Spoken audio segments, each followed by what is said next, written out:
Hello বন্ধুরা, সবাই কেমন আছো? তো আজকে আমার মা বানাবে কচুর শাক। তো দেখুন আমি এখানে কচুর শাকগুলো সব কেটে সেদ্ধ বসিয়ে দিয়েছি। তো কচুর শাকটা সেদ্ধ হবে, এখন ভালো করে এটাকে সেদ্ধ করে দিতে হবে। একটু নেড়ে ছেড়ে দেবো, কিছুটা সেদ্ধ হয়ে গেছে। তো উল্টে পাল্টে দেওয়া হবে।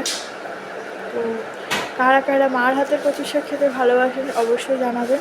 আর আপনারা কী টাইপের কচুর শাক খেতে ভালোবাসেন সেটাও অবশ্যই কমেন্ট করে জানাবেন। তো আমাদের বাড়িতে তো এইভাবে কচু শাক হয়, আর মার হাতের কচু শাক মানে অসাধারণ একটা কিছু রান্না। এখানে কচু শাক সেদ্ধ হয়ে গেছে, ভালো করে জল ঝরিয়ে নেওয়া হচ্ছে। আর এখানে দেওয়া হবে কাতলা মাছের মাথা। তো মাথাটা ভালো করে নুন হলুদ মাখিয়ে এটা ভেজে নেওয়া হবে এখন, কারণ মাথাটা ভালো করে ভেজে নেবে। তো এখানে নুন হলুদ মাখানো হয়ে গেল। তো আপনাদের আমার রেসিপিগুলো যদি ভালো লাগে অবশ্যই লাইক কমেন্ট শেয়ার করবেন এবং আমার চ্যানেলটি সাবস্ক্রাইব করে দেবেন। যদি ইউটিউব থেকে যারা দেখছেন তারা অবশ্যই আমার চ্যানেলটি সাবস্ক্রাইব করবেন, লাইক কমেন্ট শেয়ার করবেন। আর যারা ফেসবুক অথবা ইনস্টাগ্রাম থেকে দেখছেন তারা আমার পেজটি ফলো করে দেবেন। তো আমার মা এখানে মাথাগুলো সব দিয়ে দিয়েছে একে একে, এগুলো ভালো করে ভেজে নেওয়া হবে। দেখুন একটা পিঠ ভালো করে ভাজা হয়ে গেছে, উল্টে দিয়েছে মা। এবার ভালো করে সব কটা মাছের মাথা ভেজে নেওয়া হবে। তো আমাদের সব মাছের মাথা ভাজা হয়ে গেছে। তো মা এবার এর মধ্যে ফোড়ন দেবে।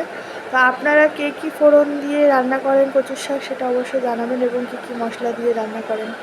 আমার মা তো এটা নর্মালি করে। মা এখানে দিয়ে দিয়েছে রাঁধুনি ফোড়ন। তো ফোড়নটা ভালো করে ভেজে নেবে। এবার কচুর শাকটা দিয়ে দিল মা। তো কচুর শাকটা দিয়ে ভালো করে নাড়াচাড়া দিয়ে নেবে। এখানে কিছুটা হলুদ আর নুন অ্যাড করবে মা। এবার নুন পরিমাণ মতন। আপনারা কে কীভাবে খান অবশ্যই কমেন্ট করবেন। এখানে কিছুটা কাঁচা লঙ্কা মা চিড়ে দিয়ে দিল। এটা ভালো করে মিশিয়ে নেবে কচুর সাথে। কচুর শাকটা যেরকম একটু ঝাল ঝাল ভালোবাসে তেমনি একটু মিষ্টি মিষ্টি ভালো লাগে। তো টোটালি ঝাল মিষ্টির ওপরে খুব সুন্দর হয় মা রান্নাটা। তো আমার কর্তামশাই তো খুবই ভালো খায়, উনিই নিয়ে আসে প্রতিদিন কচুর শাক মার হাতে খাবে বলে। তো মা এখানে নুন হলুদ দিয়ে দিয়েছে এবং মাছের মাথাগুলো অ্যাড করে দিয়েছে। এটা ভালো করে মিশিয়ে নেবে। কচুর শাক থেকে প্রচুর জল বেরোয়, যতই আমরা জল ছড়িয়ে নিই না কেন তারপরেও অনেক জল বেরোয়।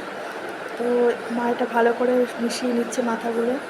তো দেখুন অনেকটা শুকিয়ে এসছে। মা আমাদের চিনি দিয়ে দিল পরিমাণ মতন, দেখতে পাচ্ছেন চিনি দিয়ে দিয়েছে। এবার চিনিটা ভালো করে মিশিয়ে নেবে কচুর সাথে।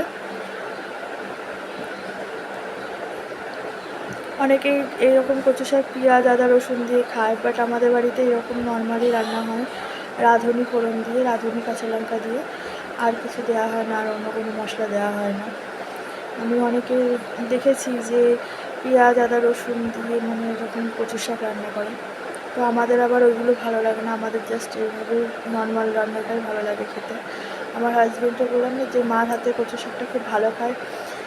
তো দেখুন কচু শাক কতটা শুকিয়ে গেছে, পুরো জলটাই টেনে নিয়েছে কচু শাক।